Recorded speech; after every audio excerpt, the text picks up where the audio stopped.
호세아 6장 7절입니다. 호세아 6장 7절.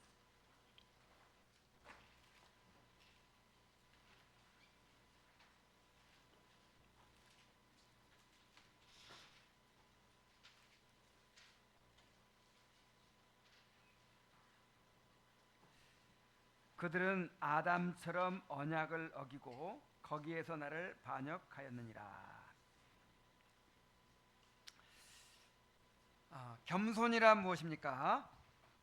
자, 겸손이 무엇이라고 했어요? 뭐 간단히 말하면 그냥 하나님 앞에서 나를 낮추는 게 겸손인데, 이것을 더 자세하게 원리적으로 이야기하자면 하나님을 지향하는 자기 인식에서 비롯한 낮아지려는 성향이다 그랬죠? 겸손이 뭐예요? 다 같이 하나님을 지향하는 자기 인식에서 비롯한 낮아지려는 성향입니다. 자, 지난주에는 제1장 의존적인 피조물에 대해 살펴봤죠. 자, 하나님은 자존하시는 창조자이시고 인간은 하나님께 의존된 피조물입니다. 여기서 겸손이 출발한 것이죠. 자, 인간은 독립적인 존재가 아니라 존재하는 것과 정체성과 만족이 철저하게 하나님께 의존되어 있습니다. 뭐 이 불신자들도 마찬가지예요. 하나님 안 믿는 사람들도 다 지금 숨쉬고 존재하고 먹고 살아가는 게 다 누구 때문이에요? 하나님께서 이렇게 먹여주시고 호흡을 붙들어주고 계시기 때문에 지금 생명이 유지되는 거잖아요. 그리고 그 정체성도 내가 누구인지를 아는 것도 하나님께 달려있죠. 그리고 진정한 행복도 하나님께 달려있습니다. 이것을 이러한 현실을 인정하여 하나님께 순종하고 의존하며 살아가는 것이 겸손입니다. 그런데 하나님 이렇게 의존되어 있는데 하나님 말고 다른 것에서 다른 것을 통해서 내가 존재한다고 생각하고 다른 것에 의해 내 정체성을 찾으려고 하고 다른 것에서 만족을 찾으려고 하고 이게 우상숭배예요. 이게 우상숭배이고 교만입니다. 자, 그런데 하나님의 인간을 하나님의 형상대로 창조하신 데에는 더 깊은 목적이 있어요. 하나님은 인간과 창조주와 피조물 사이의 자연적인 관계를 넘어 더 깊고 인격적인 사랑의 관계를 이루고자 하셨습니다. 여기서 자연적인 관계라는 말이 나오죠. 자연적인 관계, 또 언약적 관계. 자, 하나님과 우리 사이에는 원래 자연적인 관계가 형성되어 있어요. 하나님은 창조주시고 우리는 피조물이니까 우리가 인간이 하나님께 순종해서 살아야 되죠. 이거는 뭐 언약이고 뭐고 필요 없이 원래 자연적으로 원래 처음부터 질서가 그래요. 하나님이 우리를 만드셨으니까 자기를 위해 만드셨으니까 우리는 당연히 어떻게 해야 돼요? 순종해야 돼요. 이게 무슨 관계? 자연적 관계. 자, 그런데 하나님이 단순히 그렇게 창조주와 피조물의 관계를 이루려고 우리를 창조하지 않았다 이 말이에요. 그러려면 하나님의 형상대로 창조할 필요가 없죠. 우리를 하나님의 형상대로 하나님과 교제할 수 있는 존재로 창조하신 것은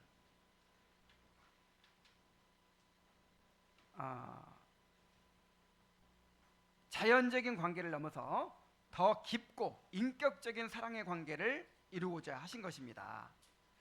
그래서 하나님이 자기를 낮추어 인간과 언약을 맺으셨고 하나님과 인간의 관계는 언약 관계가 되었습니다. 자, 무슨 관계에서? 자연적인 관계에서 언약 관계가 됐어요. 자, 이것이 오늘 우리가 살펴보게 될 제2장 언약적 피조물의 내용입니다. 자, 우리가 언약을 잘 알아야 돼요. 언약. 이 성경을 언약책이라고 하죠. 언약책.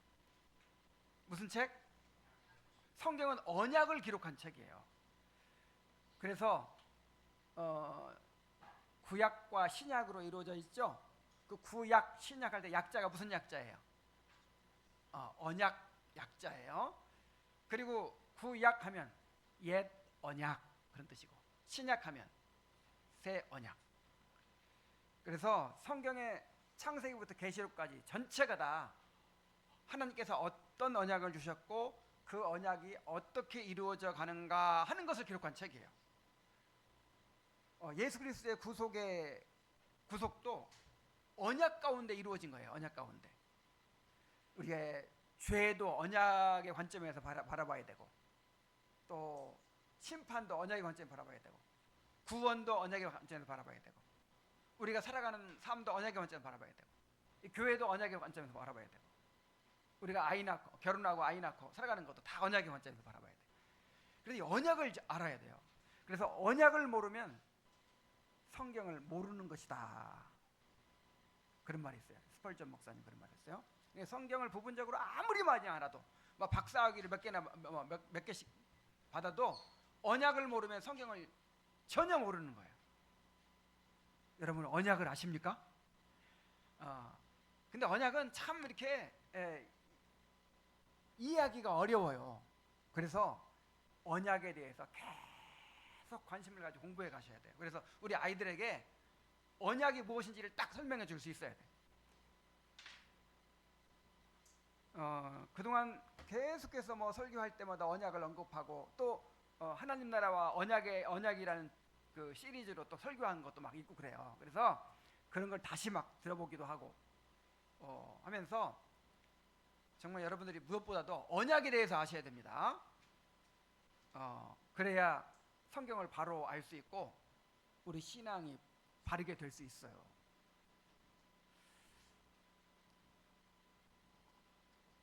자, 그래서 오늘의 논지는 뭐냐면, 우리가 왜 겸손해야 되냐? 하나님과 언약 관계에 있기 때문에. 그 언약 관계가 겸손의 근거라는 거예요. 자, 그 언약 관계를 한번 봅시다. 자, 아담과 언약을 맺으셨어요.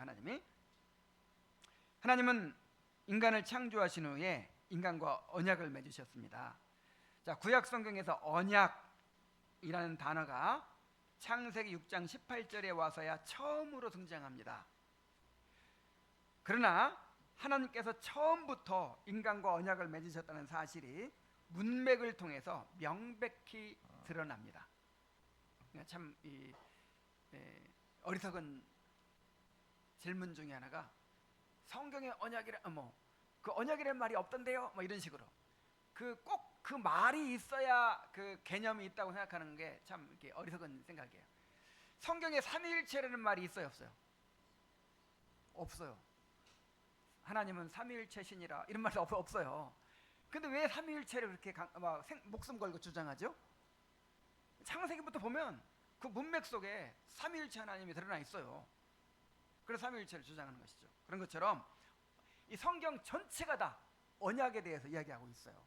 특히 창조 후에 하나님께서 아담과 언약을 맺으셨다는 사실이 명백하게 드러나 있어요. 자, 언약이라는 단어가 없어도 언약의 핵심 요소인 언약의 당사자, 약속, 조건, 그리고 형벌이 모두 포함되어 있습니다. 창세기 초반에 창조 기사 속에 있단 말이에요. 자, 그리고 성경 전체가 이러한 관계가 언약이었음을 증거하고 있습니다. 오늘 다 그 얘기를 할 수 없지만 그냥 딱 한 구절만 얘기해 보면, 호세아 6장 7절에 보면, 오늘 우리가 읽은 본문 말씀 보면, 하나님께서 이스라엘을 책망하시면서 이스라엘 백성들은 아담처럼 언약을 어겼다, 그렇게 책망을 하시거든요. 아담처럼 언약을 어기고 나를 배반하였다. 그러니까 이스라엘 백성이 언약을 어겼는데 그 전에 누가 또 언약을 어겼다는 거예요? 아담이 언약을 어겼다는 것은 아담과 언약을 맺으셨다는 뜻이죠.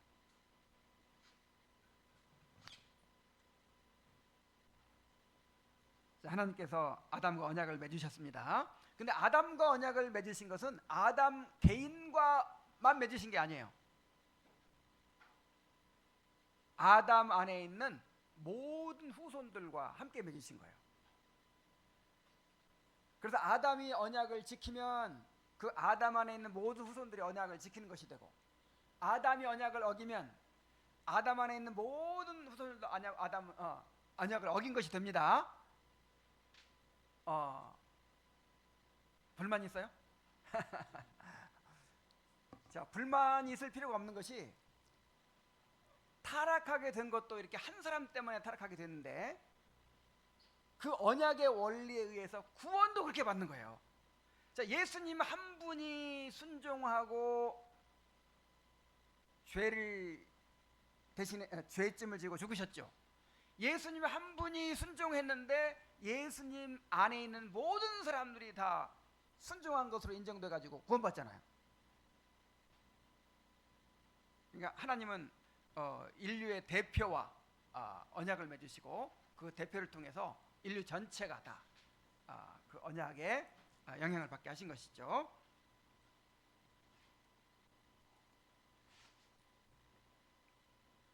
자, 그런데 하나님께서 인간과 언약을 맺으셨다. 이것은요, 정말 굉장한 일입니다. 이것은 하나님께서 자기를 낮추셨기 때문에 가능한 일이에요. 자, 웨스트민스터 신앙고백 7장 1절을 한번 다 같이 읽어봅시다. 자, 시작. 하나님과 피조물 사이의 간격은 너무 크다. 그래서 비록 이성적인 피조물이 자신의 창조주이신 하나님에게 순종해야 할 의무가 있기는 하지만 하나님 편에서 어떤 자유적인 낮아지심이 없다면 하나님을 자신의 영원한 복과 상급으로 소유하는 어떤 기쁨도 절대로 가질 수 없었을 것이다. 하나님께서는 이 낮아지심을 언약의 방식대로 표현하기를 기뻐하셨다. 자, 하나님과 우리 사이에는 무한한 간격이 있다는 거예요. 무한한 간격. 그리고 하나님은 창조주시고 우리는 피조물이기 때문에 하나님이 어떤 보상을 해주시든 안 해주시든 우리는 무슨 의무가 있어요? 무조건 순종해야 될 의무가 있어요. 하나님이 아무것도 안 주셔도 무조건 순종해야 돼요. 하나님이 우리와 대화도 안 하시고 교제도 안 하시고 그냥 우리를 그냥 하나의 피조물로 그냥 이렇게 다루시고 해도 우리는 어떻게 해야 돼요? 순종해야 될 의무만 있어요. 순종 안 하면 죽죠. 순종 안 하면 죽음이죠. 자, 그런데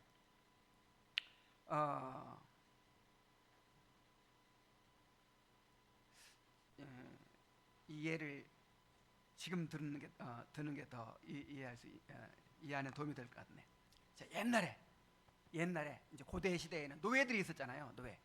자, 노예는 완전히 주인의 재산이거든요. 소유물이거든요. 자, 그래 노예는 주인한테 뭔가 요구하거나 기대할 수 있어요, 없어요? 없어. 무슨 의무만 있어? 무조건 순종만 해야 돼. 자, 이런 이제 주인과 노예의 관계인데 주인이 너무 자비로운 주인이 있어요. 그래가지고 노예를 사랑하는 거야. 그래서 그냥 주인과 노예의 그 삭막한 관계보다 정말 인격적인 사랑의 관계를 한번 맺어야겠다. 이런 마음을 가졌어요. 그럼 어떻게 하면 그런 관계를 가질 수 있을까요? 여러분들이 주인이라고 생각하고 정말 그 노예와 그냥 옛날에 노예는 그냥 말하는 짐승일 뿐이에요. 짐승보다 나은 게 말한다는 거 그것밖에 없어. 짐승이나 똑같아. 소유물이야.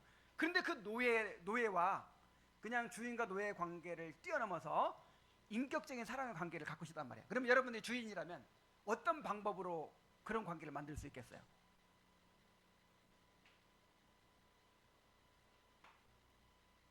에? 정답! 그냥 언약을 통해서 하는데 어떻게 해? 구체적으로? 그렇죠. 그러니까 둘 중에 하나야.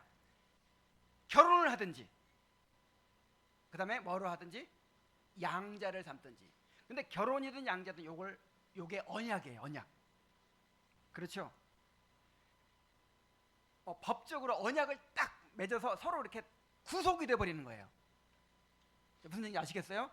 예를 들어서 말로만 나는 내가 주인이지만 나는 그냥 너를 보통 노예처럼 부리고 싶지 않아. 그냥 너와 그냥 친구가 되고 싶어. 너와 사랑을 나누고 싶어. 말만 이렇게 가지고는 안 된단 말이에요. 서로가 완전히 서로 이렇게 결속이 되는 뭐가 필요해요? 언약이 필요해요. 언약. 그게 바로 결혼이잖아요. 결혼. 그게 바로 양자 삼는 것이거든요. 그러니까 하나님이 인간과 언약을 맺으셨다는 것이 바로 이런 의미예요. 우리가 하나님의 뭐죠? 신부잖아요. 신부. 아내잖아요. 또 한편으로는 하나님의 뭐죠? 양자잖아요. 양자. 그런 관계를 하나님께서 이제 완전히 하나님과 우리가 그냥 결속이 돼가지고, 이 결속이 돼가지고 끊어질 수 없는 그런 관계가 이제 관계를 맺고자 하신 것이죠. 영구적으로 인격적인 사랑의 관계를, 서로 책임지는 관계를 맺고자 하셔서 언약을 맺으신 거예요. 언약을 맺으셨다는 것은 쉽게 얘기해서 우리와 결혼하셨다는 것이고, 우리를 양자로 삼으셨다는 것입니다.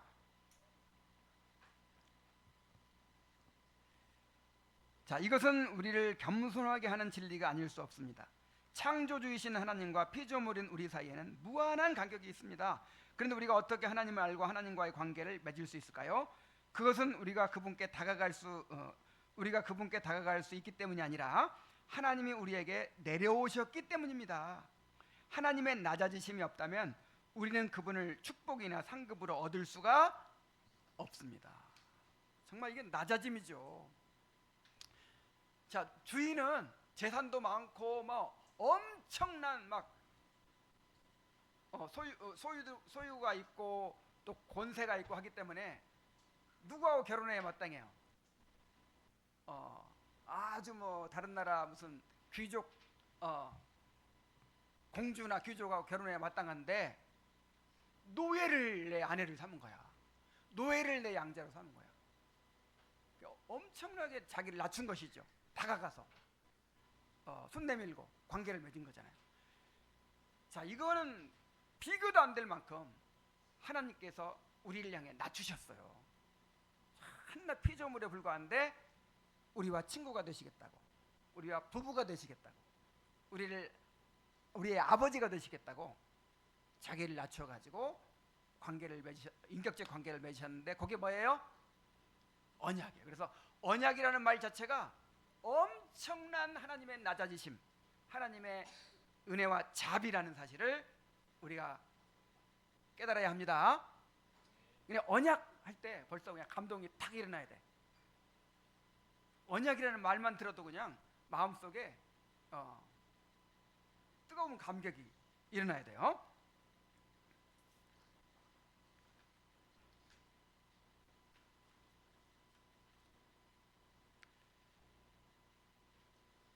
자, 창조주이신 하나님이 자기를 낮추어 우리와 인격적인 관계를 맺으신 것이 바로 언약입니다. 자, 이건 다 얘기했네. 자, 그런데 한 가지 또 여기서 잊어서는 안 될 일이 한 가지 있어요. 자, 하나님과 우리가 언약을 맺었다고 해서 하나님과 인간 사이에 동등한 위치에서 맺어진 계약이 아니라는 것입니다. 자, 하나님이 인간과 딱 협상 테이블에 마주 앉아가지고, 자, 우리 서로 언약 맺읍시다. 당신이 줄 수 있는 건 뭐요? 나는 뭘 주겠다. 나는 이걸 주겠어. 그렇게 서로 이렇게 협상해가지고 동등하게 맺어진 계약이 아니에요. 그래서 이제 이 언약이라는 이 카버넌트라는 말, 히브리어는 메리트라는 말을 영어로는 카버넌트라고 번역을 했는데, 이 말을 한국말로 번역할 때 계약이라는 말로도 번역하기도 하고 언약이라는 말로 이제 번역하기도 하는데, 자, 계약이라는 말을 사용하지 않아요. 되도록이면. 왜 그러냐면 계약하면 어떤 느낌이 들어요?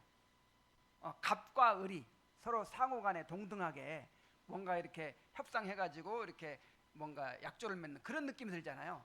그래서 계약이 아니에요. 이거는 하나님이 일방적으로 주신 언약이에요. 하나님께서는 언약의 주인이시며 아담에게 절대적이고 무조건적인 권위로 다가오셔서 언약을 맺으셨습니다. 그러니까 아담이 먼저 하나님 우리 언약 맺어요 해가지고 맺은 거 아니에요. 일방적으로 하나님이 주권적으로 맺으신 거예요. 인간이 의견을 제시하거나 협상할 수 있는 자리가 마련된 것이 아니었습니다. 피조물은 언약을 결정하거나 변경할 권한이 없었고 모든 것은 하나님의 말씀에 의해 정해졌습니다. 이것은 마치 주인이 노예를 아내로 삼거나 양자로 삼는 것이 노예의 요구로 이루어질 수 없는 것과 같습니다. 노예는 그러한 일을 기대하거나 상상할 수도 없습니다. 주인이 일방적으로 자비를 베풀어야만 가능한 일입니다. 자, 하나님의 언약도 이와 같다는 거예요. 인간이 스스로 원해서 언약을 요청하거나 요구한 것이 아닙니다. 하나님께서 일방적으로 베푸신 은혜로 우리에게 주어진 것입니다. 이것은 단순한 계약이 아니라 창조주 하나님의 절대적인 주권과 은혜에 의해서 이루어진 신성한 약속입니다. 그래서 언약에 있어서 하나님의 주권성을 표현하기 위해서 단순히 언약을 맺으셨다 이렇게 표현할 때도 있지만, 언약을 베푸셨다, 언약을 제정하셨다, 언약을 하사하셨다, 언약을 선포하셨다, 이런 식으로 표현합니다. 자, 언약의 성격을 알겠죠? 그러니까 하나님이 언약을 우리에게 어떻게 하신 거예요? 베풀어 주신 것이고 하사해 주신 것이지, 우리가 뭐 요구해가지고 받아내고 이런 차원이 아니라, 요구할 수도 없어요. 노예가 주인한테 우리 결혼해요 이럴 수 있어요? 이거는 있을 수도 없는 일이죠. 피조물이 하나님한테 하나님 우리 교제해요, 어떻게 이렇게 요구할 수 있냐 말이에요. 그래서 하나님이 일방적으로 주권적으로 언약을 세우시고 그렇게 베푸신 것이죠. 자, 하나님께서 언약을 맺으실 때 이제 언약의 요소 가운데 맨 처음에 언약의 당사자가 있고, 언약의 당사자는 누구라 그랬어요? 하나님과 그다음에 모든 인류를 대표한 아담이죠. 그다음에 이제 언약에는 조건이 있어야 할 거 아니에요. 조건. 자, 조건은 뭐였어요? 선악을 알게 하는 나무의 열매를 먹지 말라는 것이었죠. 왜 먹지 말라 그랬어요? 이거는 하나님이 너무너무 아끼는 나무였기 때문에 먹지 말라 그랬을까요? 그게 아니고 뭐 다른 나무보다 특별한 게 아무것도 없어요. 하나의 상징이었어요. 상징. 하나님께 대한 순종을 상징하는 것이었어요. 자, 뭘 상징해요? 자, 그러니까 아담은 의존된 피조물로서 하나님께 순종해야만 살아갈 수 있어요. 순종해야 될 의무가 있고 순종해야만 살아갈 수 있어요. 근데 아담이 하나님의 형상이잖아요. 하나님의 형상으로서 인격을 가지고 있어요. 인격. 그래서 스스로 선택할 수 있는 능력이 있다 이 말이에요. 차라리 로봇으로 만들었으면 하나님이 이렇게 설정해 놓은 대로만 그렇게 할 텐데, 인간에게는 스스로 생각하고 스스로 느끼고 스스로 결정할 수 있는 인격이 있어요. 하나님의 형상으로 지음받았어요. 그래서 근데 왜 이렇게 만들었을까? 하나님이 모험이잖아요. 모험. 지금 로봇을 만드는데 완전히 로봇에게 자유의지가 생겨버리면 어떻게 될까요? 로봇가 인간에게 순종하지 않고 그냥 인간을 지배해버리려고 할 거 아니에요. 자, 그런 것처럼 하나님께서 인간에게 자유의지를 주신 것은, 이거 한편으로 위험한 일이에요. 왜냐하면 자기가 그냥 하나님 떠나는 걸 택해버리고 불순종하는 걸 택해버리고 자기 마음대로 살아버릴 가능성도 있잖아요. 그래서 근데 이제 그런 인격적인 존재로 만드셔야 될 이유가 뭐죠? 그래야 사랑의 교제가 이루어지지. 그래야 사랑의 교제가 이루어지죠. 그래서 하나님께서 인간이 계속해서 하나님께 순종하는 삶을 선택하고 하나님의 복을 누리도록 하기 위해서 언약을 맺으신 거예요. 그래서 나한테 순종하면 너는 영생을 얻게 해주겠다. 영생이 뭐냐면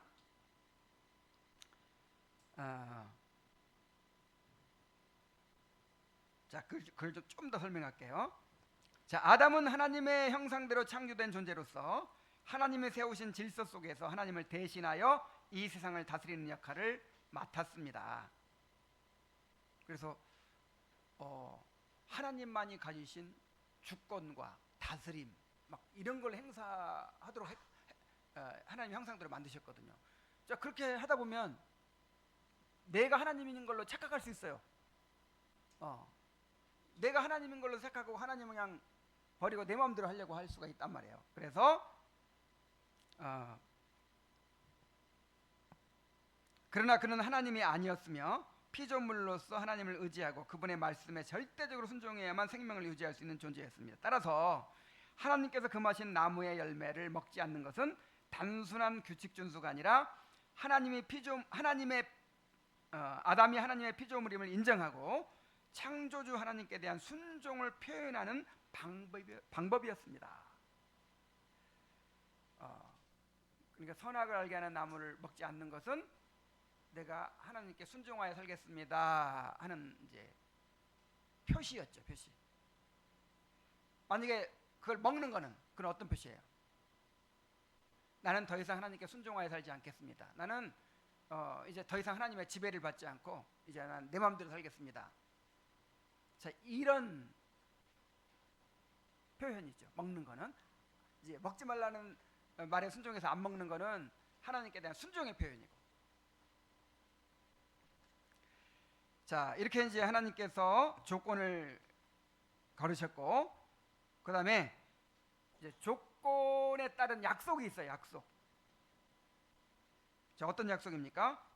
하나님께서는 아담이 이렇게 순종할 때 그에게 영생을 주시겠다고 약속하셨어요. 자, 영생이 무엇입니까? 그냥 죽지 않고 오래 사는 게 영생이 아니라 그랬죠.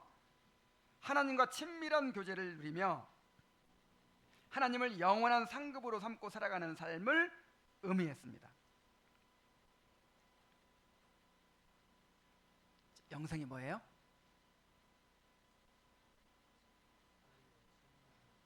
그렇죠. 친밀한 교제. 하나님을 상급으로 누리는 삶. 하나님을 상급으로 누리는 삶. 이게 영생이에요. 그리고 하나님께서는 그 약속의 증표로 에덴 동산 중앙에 생명나무를 두셨습니다. 그 생명나무가 성내전적 나무였어요. 그게 무슨 얘기냐면 우리가 성찬식을 하죠. 성찬식에서 그 빵이 뭘 상징해요? 예수님의 몸을 상징하죠. 그래서 그 빵이 예수님의 몸의 희생을 통해서 우리에게 주어지는 영생을 상징하잖아요. 그런 것처럼 동산 중앙에 있는 생명나무는 하나님께서 순종의 보상으로 주실 영생을 상징했어요. 성찬식하고 똑같죠. 그래서 동산 중앙에 나무가 두 그루 있어요. 어떤 나무죠? 선악을 알게 하는 나무, 그 다음에 생명나무. 그래서 두 나무가 그 언약의 하나의 상징이죠. 내가 선악을 알게 하는 나무를 보면서 나는 피조물이고 하나님께 순종하여 살아야 돼. 이거를 늘 기억하는 것이고, 생명나무를 보면서는 순종하면 하나님이 나에게 영생을 주실 거야. 이런 믿음을 갖는 것이죠. 자, 그래서 여기서 중요한 것은 하나님께서 조건도 정하시고 약속도 정하셨다는 거예요. 다시 말하면 우리가 하나님의 백성으로서 살아가야 될 그런 규칙을 주셨다는 거예요, 하나님이.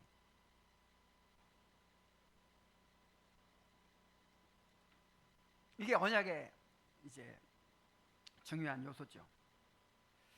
자, 그런데 모든 사람에게 보편적인 구속력을 지니는 절대적인 도덕 기준이 존재한다는 신념은 오늘날 문화에서는 극도의 혐오감을 불러일으킵니다. 철학자 찰스 테일러는 각자 자신의 일을 하게 하라. 누구도 다른 사람들의 가치를 비판해서는 안 된다. 왜냐하면 모두 제각기 자신의 삶을 살 권리가 있기 때문이다. 라고 우리 시대의 윤리적 신념을 표명했습니다. 자, 다 오늘날에는 이런 생각을 가지고 살아가죠. 자, 내가 어떻게 살든지 누구도 내가 어떤 생각을 가지고 어떻게 살든지 누구도 나를 비판할 수 없다. 누구나 다 자기 마음대로 살 자유가 있다. 자, 이런 생각을 가지고 있죠. 자, 이러한 주관적이고 상대적인 윤리 개념이 문화와 삶의 양식 그리고 정서를 통해서 자연스럽게 사람들의 마음을 지배하고 있어요. 심지어 어린이들에게까지 그런 윤리관이 주입되고 있습니다. 디즈니 영화 겨울왕국에 등장하는 그 엘사가 부르는 내버려둬 레릿고라는 노래가 있죠. 이 가사의 한 부분을 보면 이제 내가 뭘 할 수 있는지 알아볼 때야. 한계를 시험하고 그걸 넘어서겠어. 내겐 옳은 것도 그른 것도 규칙도 없어. 나는 자유야. 자, 이렇게 말하는 내용이 있어요. 이게 바로 포스트 모더니즘의 핵심 내용이에요. 핵심 사상이에요. 나에게는 옳고 그른 게 없어. 누가 나에게 뭔가 절대적인 기준을 제시할 수 없어. 나는 내 자아가 원하는 대로 내키는 대로 살아갈 자유가 있어. 자, 이런 생각을 오늘날 사람들이 가지고 있다는 거예요. 그리고 이것들이 어떤 철학이나 이론을 통해서 우리에게 가르쳐지는 것이 아니라 이렇게 문화라든지 어떤 다른 사람의 삶의 모습이라든지 이런 걸 통해 자연스럽게 우리에게 지금 막 스며들고 있다는 거예요. 심지어 어린이들에게까지 어렸을 때부터 이렇게 주입받고 자라나고 있어요. 그래서 칼빈주의 침례교 신학자인 엘 물러라는 분은 이런 말을 했습니다. 우리가 직면하는 세속주의의 폭풍우가 권위의 개념을 모조리 박살내고 주관적인 자아를 보좌 위에 올려놓았다. 자, 늘 우리가 듣던 말이죠. 인간의 이성을 하나님의 말씀보다 더 높은 위치에 두는 데서 시작해서 그 결과로 하나님을 부정하고 하나님이 세우신 모든 권위와 질서를 부정하고 결국 인간의 자아를 하나님의 자리에 올려놓는 데까지 이르게 된 것입니다. 자, 지금은 누가 하나님이에요? 인간의 자아가 하나님 자리에 올라 있어요. 그야말로 인간의 교만이 극에 달한 시대입니다. 자, 그러나 겸손은 뭐냐? 우리 자신이 언약의 주님의 권위 아래 있는 피조물이라는 사실을 항상 기억하는 것입니다. 자, 하나님께서 우리에게 언약을 제정하셨죠? 언약을 베풀어 주셨죠? 그래서 하나님께서 그 기준을 우리에게 제시해 주셨잖아요. 우리에게 순종하며 살도록 그렇게 언약을 맺으셨잖아요. 그래서 우리는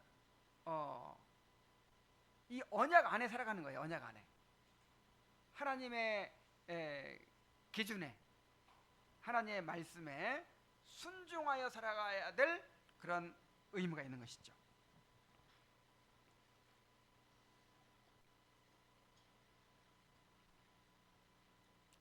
자, 언약에는 언약의 당사자가 있고 또 언약의 조건이 있고 거기에 따른 보상이 있고 그 다음에 뭐가 있을까요? 또 언약을 어겼을 경우에 받게 될 형벌이 있어요. 언약에는 받는 형벌이 있습니다.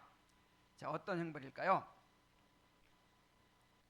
자, 아담과 하나님과의 언약은 하나님이 일방적으로 정하고 확립하셨지만 이 관계를 유지하는 데는 쌍방의 참여가 필요했습니다. 아담은 선악을 알게 하는 나무의 열매를 먹지 않아야 할 의무가 있었습니다. 그는 피조물로서 하나님께 순종함으로써 언약을 지키든지 아니면 교만하게 금단의 열매를 먹고 언약을 어기든지 둘 중 하나를 선택할 수 있었습니다.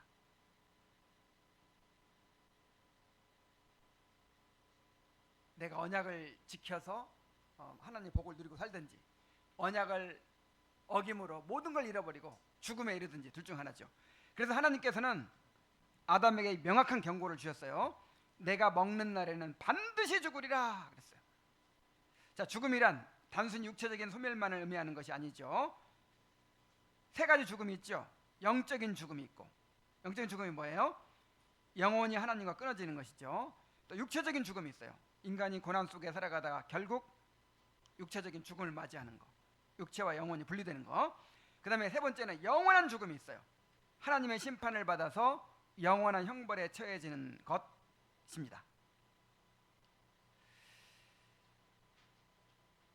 자, 하나님께서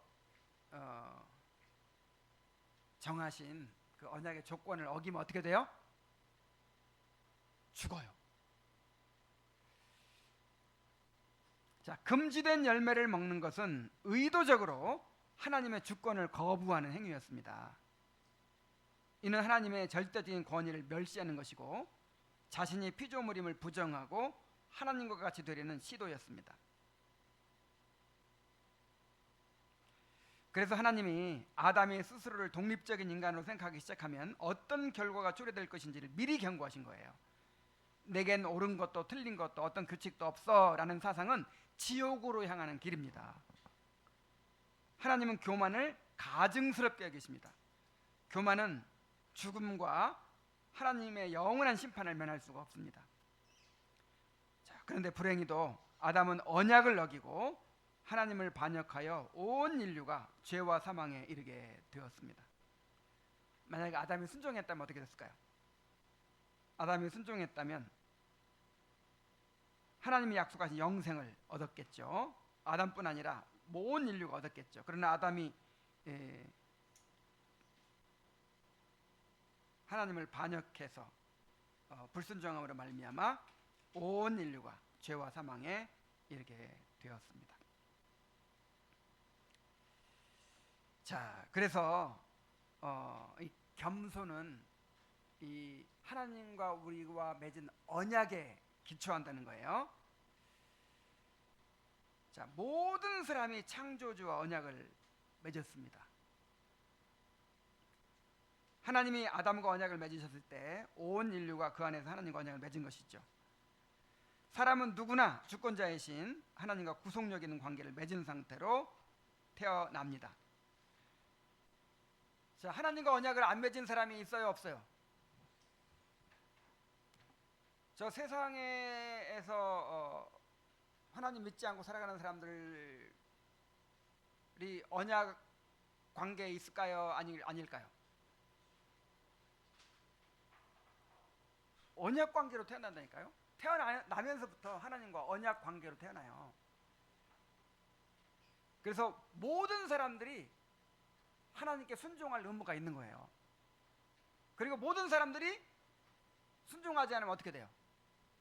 그 언약의 저주를 받고 형벌을 받아요.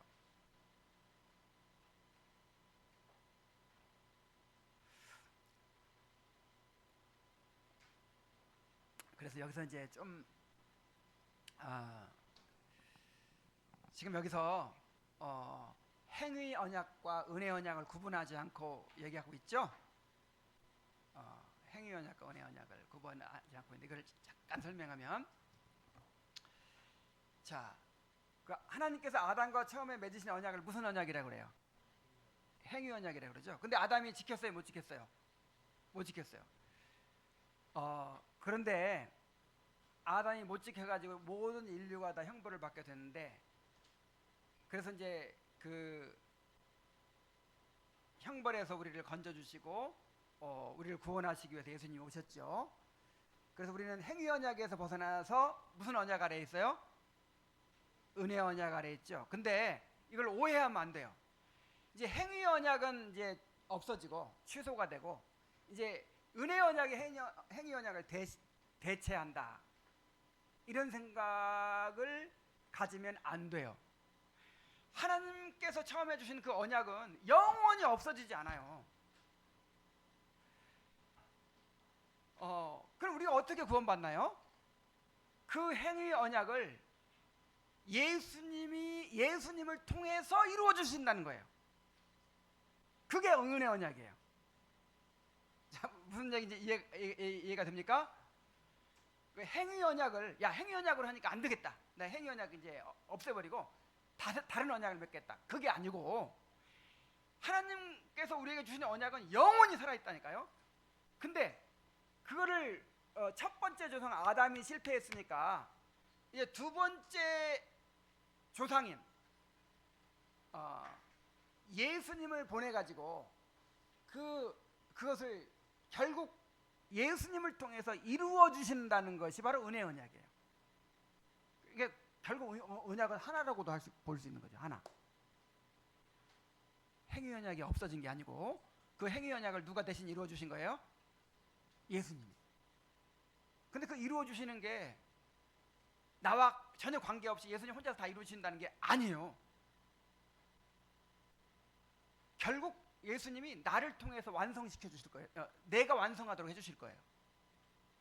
결국 내가 어떤 사람이 될까요? 내 구원이 완성되면 그 행위 언약을 완전히 지키는 사람이 되는 거예요. 나중에 율법을 완전히 지키게 되잖아요. 우리가 영화되면. 그러니까 은혜 언약이라는 게 뭐냐면 예수님께서 그 조건을 완전히 이루심으로써 이제 그 영생을 값없이 선물로 받는데 이것이 그냥 나는 아무런 변화가 없는데도 그냥 그 선물로만 받고 마는 게 아니고 선물도 받지만 나중에 나까지 변화시켜 주시는 거예요.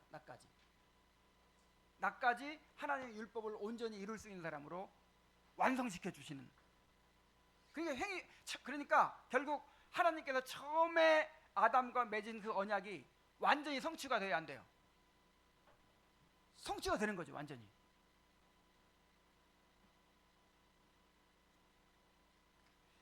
그래서 이 차이예요.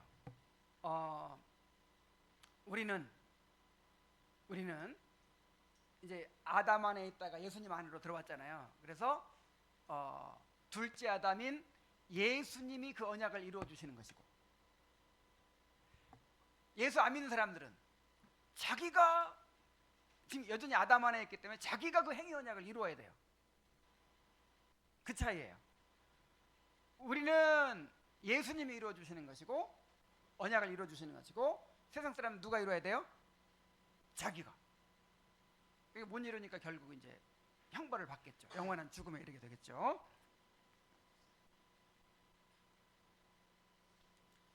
자, 이제 결론입니다. 언약적 겸손. 자, 우리의 정체성을 언약적 피조물로 이해하고 받아들이는 것이 아래로 성장하기 위한 필수 조건입니다.